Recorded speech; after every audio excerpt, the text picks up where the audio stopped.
That's true. Naked Palpatine. Oh, you pick that one.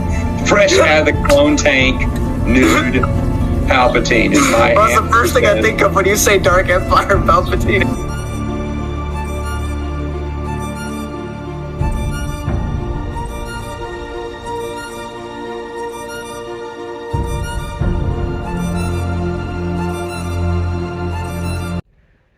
Same shirt, same day. I'm not homeless, I swear. Welcome back to the inverse of the last video, which would have been last week, which is, by the time that this is uploaded, which is the Book of the Sith, which is kind of the inverse of that, of the Jedi Path. Now, this is a compilation by Palpatine, the thing that we're seeing here, what you're reading. We do have notes from Quinlan Voss. We do have notes from Mace Windu and Yoda and Luke, of course, and even Asajj Ventress. So the way it works, though, is that it wasn't all compiled together at the time that the other people wrote it. So there was a collection of writings and teachings and stuff that Sidious, had shared with Dooku. Dooku would eventually share the writings with Asajj Ventress because he, for counting TCW, originally was trying to overthrow Palpatine with Asajj being his new apprentice until Palpatine said you have to kill her. So she writes down a couple things in there. He also, harkening back to the Republic comics by Dark Horse, he gave a couple writings to Quinlan Voss to try to compel him to the dark side.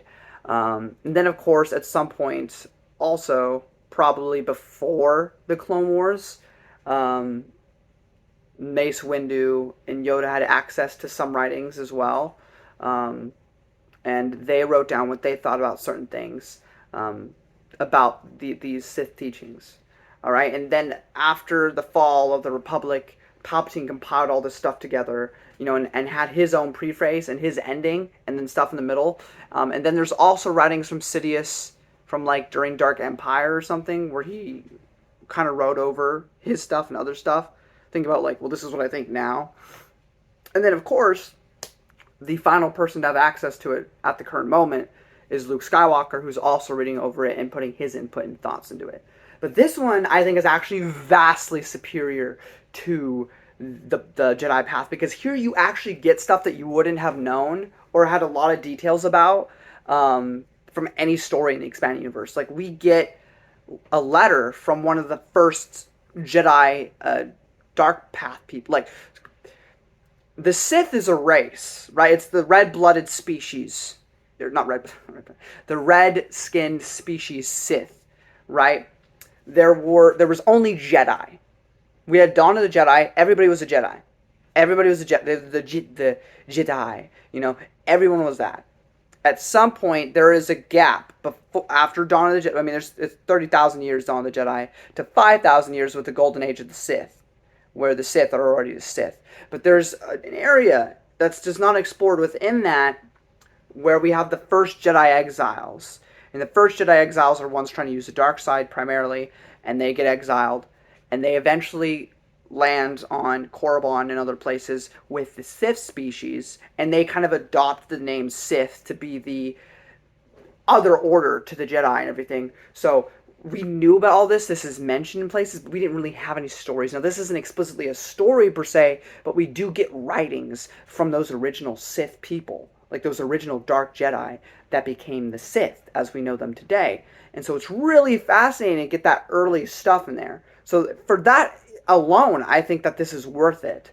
But also this other stuff we get in here, there's a lot of cool things in here. I think this is the greatest thing that was made. Did I mention this was done by Daniel Wallace? I think I forgot to mention that. But it was so good. It was so much better than the Jedi Path. I mean, I like the Jedi Path, but this was so much better. It was so cool and so interesting. Let me just mention some of the things that there is a mention by Luke early on. He scribbles down that the Clone Wars timeline is confusing, which I thought was very funny. after we get a whole dedicated section to the letters of the first Jedi exiles, we get Malgus's war journals. So we even get to see some of Malgus's thoughts during the time of SWTOR, which is really fun and interesting. And we even have Vader. I forgot to mention, Vader also writes down a couple things in here. Because he reads over some of the stuff when he's Vader. And, seeing him say stuff about Malgus is really interesting since they're very similar type of characters. So I like that. And, of course, we get the Based, we get the Zaste, we get Bane and his thoughts about a lot of stuff, which is really interesting, which is really cool.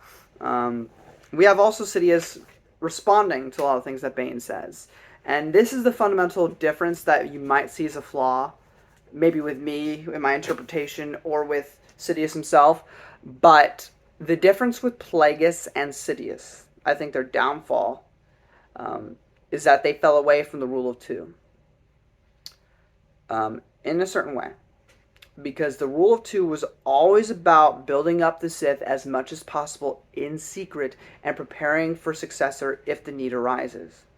If someone stronger than you shows up, you must let them kill you, right? Fight to the death, see who's stronger, and let the victor remain, get a new apprentice, and again, build up the Sith to be stronger and stronger and stronger. That's the idea, at least.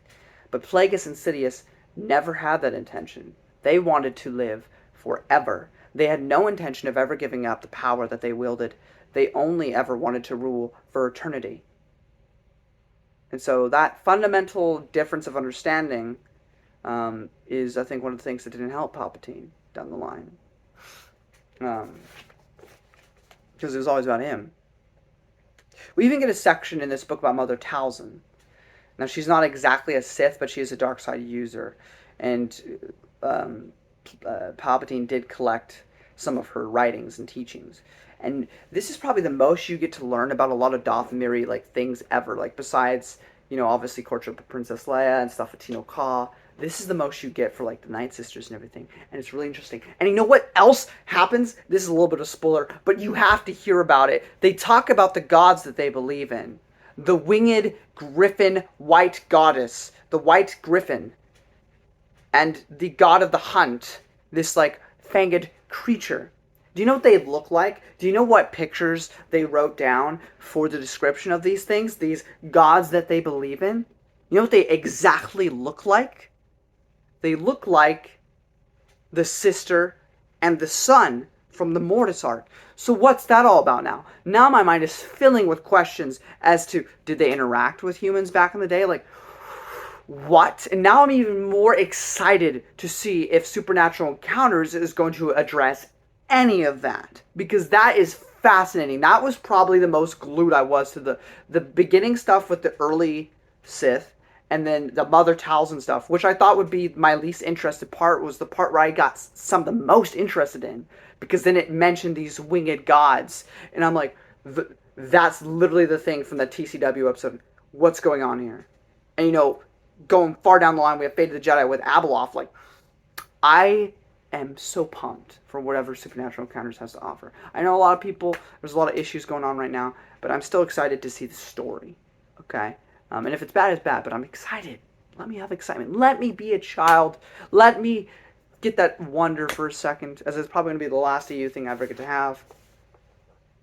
And of course, we get, lastly, Plagueis' notes, which is really interesting. And it's great to see Sidious's thoughts about his master and see a lot of things that Plagueis thought. Plagueis very much tried to destroy the mysticism of the Force. He was basically the prequel haters, which is a little ironic.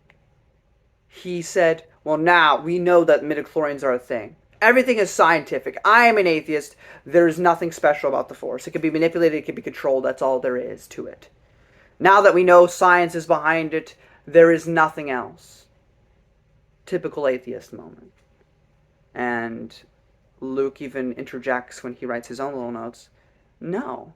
Which is what any reasonable person of the prequel era fans would say, and what stupid people don't say, or what stupid people wouldn't say because they're stupid, which is that just because science explains something doesn't mean the mysticism is taken away. Just because midichlorians are a thing that help explain why people are able to use the Force doesn't explain the Force itself as an entity, as a force of nature, right? You simply explain how some people are able to attune themselves to that energy, not the energy itself, right? So just because you can understand that a car functions on oil doesn't mean you understand the inner mechanisms of the car itself. Like, I can understand that I need to put gas in my car to get to work and to get to the places I need to get to. That doesn't mean I understand the mechanical engineering of that car itself. You get what I'm saying? And so Plagueis is very much an atheist in the Star Wars universe, where he has taken all the mysticism out of the Force entirely to be like, no, everything is just midichlorians.